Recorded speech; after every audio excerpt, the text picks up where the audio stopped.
وَلَقَدْ يَسَّرْنَا الْقُرْآنَ لِلذِّكْرِ فَهَلْ مِن مُّدَّكِرٍ۔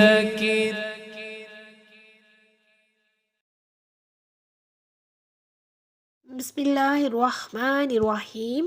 سورہ البقرہ آیت نمبر 47، جس کا ترجمہ ہے: اے یعقوب کی اولاد، اے بنی اسرائیل، یاد کرو میرا وہ احسان جو میں نے تم پر کیا، اور یہ کہ میں نے تمہیں اس سارے زمانے پر فضیلت عطا فرمائی۔ اب دیکھیں، پہلی جو آیات تھیں ان میں فرمایا گیا تھا نماز کے بارے میں کہ جو نماز ہے وہ لوگوں پر بہت بھاری ہے، ہاں لیکن ان پر بھاری نہیں ہے جن کو اپنے رب سے ملنے کا یقین ہے اور جو متقی ہیں، جو اپنے رب سے ڈرتے ہیں۔ اور اب یہاں پر فرمایا جا رہا ہے کہ اے بنی اسرائیل، تم دوسری جماعت میں رہو۔ کیوں؟ کیونکہ تم پر ہمارے خاص انعامات ہیں، اور جس پر خاص انعامات ہوں اس کو چاہیے کہ وہ مشقتیں برداشت کرے۔ اس سے پہلے بنی اسرائیل کو فرمایا گیا تھا کہ ایمان اور تقوی کے حاصل کرنے کا طریقہ صبر اور نماز ہے۔ بلا شبہ یہ مشکل اور بھاری ہے، صبر کرنا بھی بہت مشکل ہے اور نماز بھی۔ اور اب یہاں پر فرمایا جا رہا ہے کہ اگر تم یہ راستہ نہ چل سکو تو اس سے آسان تر جو راستہ ہے وہ بتایا جا رہا ہے یہاں پر، اور وہ راستہ ہے شکر ادا کرنے کا۔ تو اس لیے اللہ تعالیٰ اپنی خاص نعمتوں کا ذکر فرما کر بنی اسرائیل کو شکر کی طرف مائل کر رہا ہے۔ اب یہاں پر دیکھیے آیت کے پہلے حصے میں یا بنی اسرائیل، یعنی کہ یہاں پر اسرائیل سے خطاب ہو رہا ہے۔ اس سے پہلے بھی یہ خطاب ہو چکا ہے اور اسرائیلیوں کو رب کی نعمتیں یاد دلائی جا چکی ہیں، لیکن وہ جو پہلے خطاب ہوا تھا وہ اور قسم کا تھا، اور یہاں جو خطاب ہو رہا ہے یہ اور قسم کا ہے۔ وہاں جو خطاب تھا ان کو وہاں پر وفائے عہد جو ہے اس کو پورا کرنے کا، یعنی کہ وعدہ جو ہے وہ پورا کرنے کا حکم دیا گیا تھا، اور یہاں پر تقویٰ کا حکم دیا جا رہا ہے۔ ان لوگوں کو بنی اسرائیل کہہ کر پکارنے میں اس جانب اشارہ بھی ہے کہ تم بڑے باپ کے بیٹے ہو، تمہیں چاہیے کہ ان کے قدم قدم چلو تاکہ تمہاری عزت جو ہے وہ برقرار رہے۔ آگے ہے اذکرو، اس سے یہ مطلب نہیں کہ تم صرف زبان سے ان نعمتوں کو یاد کر لیا کرو یا اپنی بڑائی کے لیے لوگوں کو جتلاتے پھرو، بلکہ اللہ تعالیٰ فرما رہا ہے اس میں کہ تم عملی طور پر شکریہ کے ساتھ یاد کرو۔ کیوں؟ کیونکہ یہی حقیقی یاد ہے۔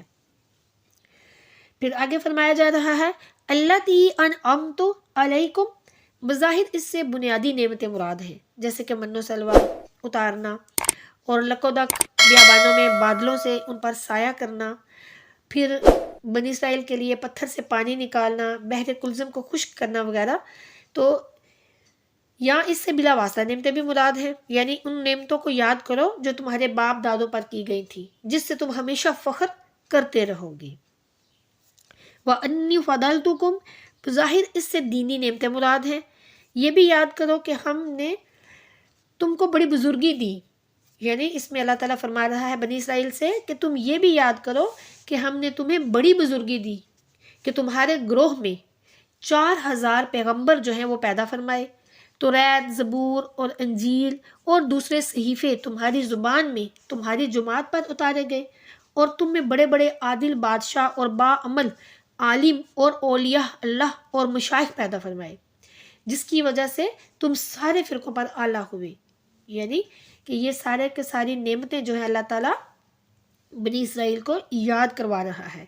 پھر فرما رہا ہے کہ تم ہی وہی الہی کا جائے نزول رہے، یعنی کہ جو بنی اسرائیل تھے سارا جو پیغمبروں کا سلسلہ تھا انہی میں جاری رہا۔ تو اللہ تعالیٰ فرما رہا ہے کہ تم ہی وہی الہی کا جائے نزول رہے، تم ہی آسمانی کتابوں کے خزانے، تم ہی احکام شریعہ کے وقف کار اور عالم کے سردار رہے۔ تو اب اللہ تعالیٰ یہ ساری نعمتیں ان کو یاد دلا کے فرما رہا ہے کہ جب ساری نعمتیں اس طرح میں نے تم پر نازل کی تو اب تمہیں چاہیے کہ اب تم اس آخری نبی آخر الزمان سید المرسلین خاتم النبیین محمد رسول اللہ صلی اللہ علیہ وآلہ وسلم پر ایمان لے آؤ، تاکہ تمہاری جو عزت اور عظمت ہے وہ باقی رہے اور تم اس عہدے سے معزول نہ کر دیے جاؤ۔ پھر فرمایا جا رہا ہے کہ اب تک تم اولاد انبیاء ہونے کی وجہ سے تمام لوگوں پر سردار رہے۔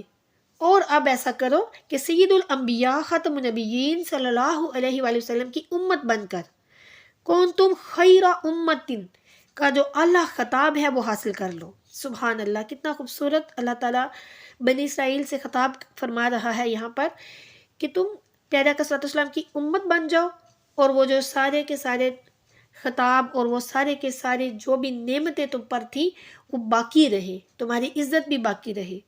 جنہوں نے اسلام قبول کیا وہ تو شامل ہو گئے، اور جنہوں نے نہیں کیا افسوس، صد افسوس ان پر۔ آگے ہے علی العالمین، یہ عالم کی جمع ہے جس کے حقیقی معنی ما سوا اللہ اور مجازن بڑے گروہ کو بھی عالم بول دیتے ہیں، یعنی کہہ دیتے ہیں کہ ہمارے جلسے میں ایک عالم جمع ہو گیا۔ اگر یہاں حقیقی معنی مراد ہو تو اس آیت کے معنی یہ ہوں گے کہ ہم نے تمہارے باپ دادوں کو ان کے زمانے میں سارے عالم پر بزرگی دی تھی، یا بعض وجہوں سے تم کو اب بھی سارے عالم پر بزرگی حاصل ہے، جیسے کہ اولاد انبیاء ہونا وغیرہ۔ پھر آگے ہے خلاصہ تفسیر کہ اے بنی اسرائیل، یعنی اللہ تعالیٰ فرما رہا ہے بنی اسرائیل کو، خطاب کر رہا ہے بنی اسرائیل سے کہ اے بنی اسرائیل، صبر اور نماز کے ذریعے ایمان اور تقوی اختیار کرو، اور بے شک یہ چیزیں بہت دشوار ہیں، بہت بھاری ہیں، مگر چونکہ تم پر ہماری جو نعمتیں ہیں وہ بہت زیادہ ہیں، اس لیے تم ان کو برداشت کرو۔ یا اے بنی اسرائیل، اگر تم سے صبر اور صلات کا راستہ طے نہیں ہو سکے تو تم شکر کے راستے سے ہم تک آ جاؤ۔ اللہ تعالیٰ اپنی طرف بلا رہا ہے کیونکہ تم پر نعمتیں زیادہ ہیں، لہٰذا زیادہ شکر واجب ہے۔ بھلا ہماری نعمتوں کو یاد تو کرو کہ ہم نے تم پر کتنی نعمتیں فرمائیں۔ اب یہاں پر دیکھیے کہ اس آیت سے یہ بھی ہمیں ایک سبق ہمارے لیے بھی ہے، بلکہ بہت بڑا سبق ہے کہ جس پر جتنی زیادہ نعمتیں ہوں اس کو اتنا ہی زیادہ شکر ادا کرنا چاہیے۔ جتنی زیادہ اللہ تعالیٰ جس کو جو عطا کرتا ہے اس کو اتنا ہی زیادہ شکر ادا کرنا چاہیے۔ پھر اس پر مشکلیں بھی زیادہ آتی ہیں، تو اسی لیے تو اللہ نے فرمایا نا صبر کا راستہ اختیار کرو، صلات کا اور شکر کا، تو یہ سارے راستے ہمیں اختیار کرنے ہیں۔ اب دیکھیے یہاں پر ہمیں اس آیت سے کیا سبق حاصل ہوا؟ ہمیں یہ حاصل ہوا، یہ فائدے حاصل ہوئے کہ نسبی بزرگی بھی اللہ کی نعمت ہے، کیونکہ بنی اسرائیل کو ان کے اولاد انبیاء ہونے پر احسان جتایا گیا۔ یقیناً سید جو ہیں متقی یا سید عالم دوسرے متقی اور عالموں سے افضل ہیں، یعنی جو یہ جو سادات ہیں پیارے آقا صلی اللہ علیہ وسلم کی اولاد ہے، جو ان کی بات ہو رہی ہے کہ وہ دوسرے جو عالم ہیں، دوسرے جو متقی ہیں، ان سب سے افضل ہوتے ہیں۔ کیوں؟ کیونکہ وہ پیارے آقا کریم صلی اللہ علیہ وآلہ وسلم کی اولاد ہیں۔ اسی طرح گنہگار سید اور دوسرے گنہگاروں سے اس لحاظ سے بہتر ہوگا کہ وہ نبی پاک صلی اللہ علیہ وآلہ وسلم کی اولاد ہیں۔ پھر یہ کہ تمام عظمتیں اور عزتیں ایمان کی وجہ سے قائم رہتی ہیں۔ جو بے ایمان ہوتا ہے، جس میں یعنی کہ جو ایمان نہیں لاتا، اس کی رب کے یہاں کوئی عزت نہیں، کیونکہ بنی اسرائیل کو صرف اولاد انبیاء ہونے پر نہ رہنے دیا، بلکہ انہیں ایمان کی دعوت دی گئی کہ ایمان لے کے آؤ۔ اسی طرح جو بھی مرزئی وغیرہ ہیں، کوئی بھی ہیں، تو وہ سب جو ہیں جو مرتد ہیں وہ سید تو کیا مسلمان بھی نہیں ہیں، تو پھر انہیں سید کہنا یا انہیں اولاد نبی صلی اللہ علیہ وآلہ وسلم کہنا یہ سب غلط ہے، جائز نہیں ہے، کیونکہ جب تک ایمان نہیں ہوگا تب تک کچھ نہیں ہوگا۔ تیسرے یہ کہ علم میں تاریخ کا جاننا اور اس کا یاد کرنا ضروری ہے۔ کیوں؟ کیونکہ اس سے اللہ کی نعمتیں معلوم ہوتی ہیں، پتہ چلتا ہے کہ اللہ تعالیٰ نے کس پر کتنی نعمتیں نازل کی۔ پھر یہ کہ اگر نعمت الہی ظاہر کرنے کے لیے ہم اپنے بزرگان دین جو ہیں ان کے فضائل بیان کریں، ان کے کرامات بھی بیان کریں، ان کی باتیں کریں، تو یہ سب جائز ہے، کیونکہ یہاں بنی اسرائیل کو بھی تو یہی حکم دیا جا رہا ہے۔ لہٰذا نبی کریم صلی اللہ علیہ وسلم کے فضائل، اولیاء اللہ کے مراتب، ان کے کرامات، ان کے جو درجات ہیں، ان سب کا چرچا کرنا بہت بہتر ہے کہ یہ اللہ تعالیٰ کی اعلیٰ نعمت کا چرچا ہے اور اس کا شکریہ ہے جیسے ہم میلاد النبی صلی اللہ علیہ وسلم مناتے ہیں تو کیوں مناتے ہیں؟ کیونکہ ہم اللہ تعالیٰ کا شکر ادا کرتے ہیں کہ اس نے ہمیں پیارے آقا صلی اللہ علیہ وسلم کا امتی بنایا، اس نے ہمیں بہترین امتی بنایا، یعنی کہ پیارے آقا صلی اللہ علیہ وسلم کی جو امت ہے وہ بہترین امت ہے نا سب نبیوں سے، تو یہ شکر ہے کہ ہمیں اللہ تعالیٰ نے پیارے آقا صلی اللہ علیہ وسلم کا امتی بنایا اور پیارے آقا صلی اللہ علیہ وسلم ہمیں عطا فرمائے، تو یہ اللہ تعالیٰ کی نعمت کا شکر ہے۔ اس آیت کی تفسیر میں صوفیہ کرام فرماتے ہیں کہ یہ جو آیت ہے اس میں بظاہر تو بنی اسرائیل سے خطاب کیا جا رہا ہے، لیکن در پردہ یہ جو خطاب ہے وہ سارے مومنین کے لیے عام ہے۔ ارواح مومنین کو خطاب کر کے فرمایا گیا ہے کہ اے لوگو، اللہ کی اس نعمت کو یاد کرو جو تم پر ہوئی، اور وہ یہ کہ تم کو فیضان نبوت حاصل کرنے کے قابل بنایا، اور پھر فقط قابل ہی بنا کر نہیں چھوڑ دیا گیا بلکہ نبوت کی ظاہری اور باطنی انوار کی شعائیں تم پر ڈالیں، جس وجہ سے تمہارا قالب شریعت کے راستے پر اور قلب راہ طریقت کو عبور کر سکے۔ لہٰذا فرمایا جا رہا ہے کہ نبی آخر الزمان صلی اللہ علیہ وآلہ وسلم پر ایمان لے آؤ۔ کیوں؟ کیونکہ یہ ان شعاؤں کا خاصہ ہے، اور میں نے تمہاری جماعت کو جن میں انبیاء کرام علیہ السلام اور صدیقین اور شہداء اور صالحین سب داخل ہیں، یہ نعمت عطا کر کے باقی سارے عالم پر بزرگی دے دی۔ سبحان اللہ۔ مزید صوفیہ کرام اس آیت کی ایک اور تفسیر بیان کرتے ہیں، وہ یہ ہے کہ جو بنی اسرائیل ہیں کہ وہ عالمین پر اس لیے افضل ہوئے کہ انہیں نسبی طور پر انبیاء کرام علیہ السلام اور اولیاء کرام سے تعلق تھا۔ جن اسرائیلیوں نے حضور سیدی عالم صلی اللہ علیہ وآلہ وسلم سے رشتہ غلامی جوڑا، انہیں بزرگیوں پر بزرگی ملی۔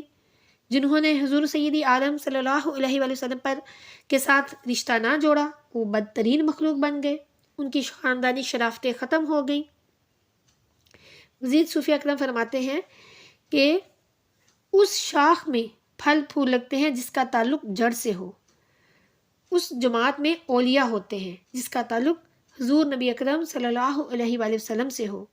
دیکھو کہ بنی اسرائیلیوں میں صدہا اولیاء ہوئے، مگر جب ان کا دین منسوخ ہوا اور انہوں نے حضور نبی کریم صلی اللہ علیہ وآلہ وسلم کی غلامی سے انکار کیا تو وہاں ولایت بند ہو گئی، اور ان میں حضرت آصف بن برخیہ، اصحاب کہف، سیدتنا بی بی مریم جیسے لوگ پیدا نہیں ہوتے۔ ایسے ہی اسلام کے 73 فرقوں میں صرف ایک ہی جماعت ہے جو کہ حق پر ہے، اور اسی جماعت میں اولیاء اللہ ہیں۔ تو جس جماعت میں اولیاء اللہ ہیں وہی جماعت حق پر ہے۔ اب یہ تو فیصلہ ہم سب پر ہے، ہم خود دیکھیں کہ ہم کن کے ساتھ ہیں۔